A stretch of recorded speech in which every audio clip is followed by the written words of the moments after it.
Environnement avec cette semaine la conférence internationale sur la biodiversité, un terme complexe qui évoque un phénomène inquiétant partout dans le monde. La variété des espèces et des milieux naturels est menacée. Au chevet de la planète, plus d'1 millier de chercheurs et la France n'est pas épargnée. Elle est en retard pour la protection de ses richesses naturelles. Nous avons choisi l'exemple de la Beauce. Dans cette région agricole où les animaux ont disparu depuis longtemps, la réimplantation des haies permet le retour de la faune. Reportage Sophie Mézel, Jacques Gérard. Morne pleine, pas si sûr. Partout où ce policier de l'environnement promène ses jumelles, de la vie. Ici des chevreuils qui gambadent librement, là des lièvres qui se soucient peu du visiteur.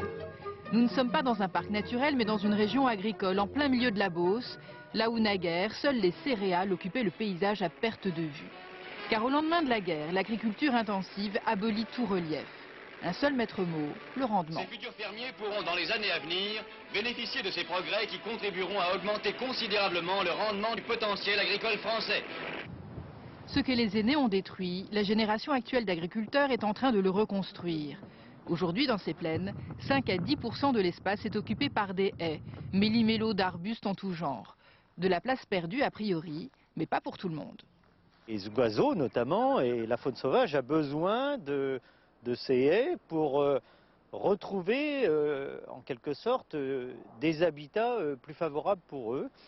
Et notamment, on essaie de recréer à partir des zones réservoirs sur le plateau agricole des zones par effet corridor pour qu'on rétablisse une certaine biodiversité sur le plateau agricole. Certains agriculteurs ont compris l'intérêt de la biodiversité et ne labourent plus leurs terres. Ils laissent faire la nature. La décomposition des pailles apporte alors de la matière organique qui nourrit les insectes. Vous pouvez remarquer qu'on a un sol qui n'est pas collant, C'est-à-dire que les vers de terre, font énormément de trous dans le sol qui permet à l'eau de s'infiltrer. L'initiative fonctionne. Elle permet de réinstaurer un équilibre entre les espèces. La Beauce espère ainsi obtenir un jour une certification de terre soucieuse de son environnement.